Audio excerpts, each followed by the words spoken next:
मराठवाडा ही साधू संतांची भूमी आहे. 14 ऑगस्ट 2011 साली लोकनेते गोपीनाथ मुंडे यांच्या शुभहस्ते आष्टी तालुक्यातील वनवेवाडी येथे संत वामनभाऊ, संत भगवान बाबा यांचा मूर्ती प्राणप्रतिष्ठापना सोहळा मोठ्या उत्साहात संपन्न झाला होता. निसर्गाच्या कुशीत डोंगर रांगांच्या पायथ्याशी अहमदनगर बीड जिल्ह्याच्या सीमेवर असलेल्या अगदी 1200 लोकसंख्या असलेल्या वनवेवाडी गावात सर्वच रस्ते फुलांनी सजविण्यात आले होते. हे रस्ते फुलांनी सजवण्यामागचे कारण गणेशगड व नागनाथ संस्थान नागतळा येथील गडाचे मठाधिपती महंत काशीनाथ महाराज यांचे कालाचे कीर्तन वनवेवाडी येथे सालाबादप्रमाणे होत असताना महंत काशीनाथ महाराज यांचे वनवेवाडी नगरीत आगमन होताच टाळ, मृदुंग व वीणेच्या वाद्याने महंत काशीनाथ महाराज यांचा जयघोष करीत 2 घोडे असलेल्या चांदीच्या रथातून भव्य स्वागत मिरवणूक काढण्यात आली.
यावेळी महिला भगिनींनी डोक्यावर कलश घेऊन सर्व गावातील रस्त्यांवर रांगोळी रेखाटून झेंडूचे व गुलाबाचे 2 टन फुलांच्या पाकळ्यांच्या पायघड्या घालून महंत काशीनाथ महाराजांचं जंगी स्वागत केलंय.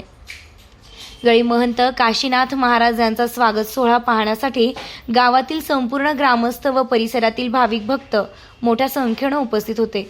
महंत काशीनाथ यांचा जयघोष करीत मोठ्या उत्साहात तब्बल 3 तास स्वागत मिरवणूक सोहळा संपन्न झाला.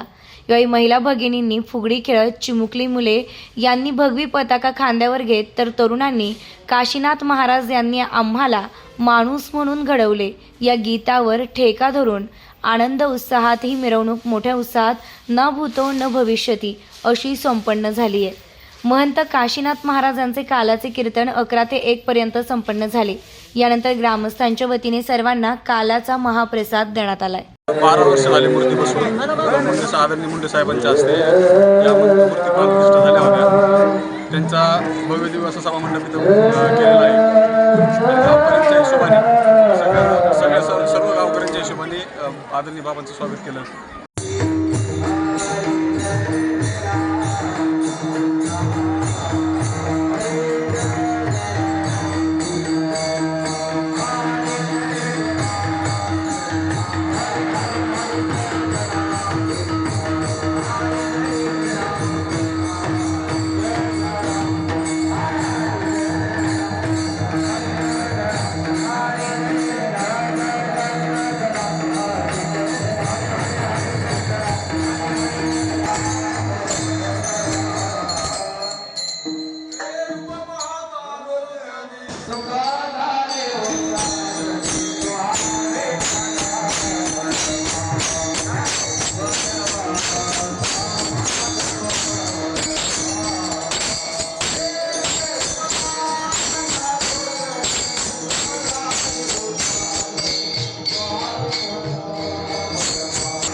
वनेवाडीचं एवढं प्रेम आहे की त्यांचं काय ते व्यक्त करण्याकरता माझ्याकडे शब्द नाहीत.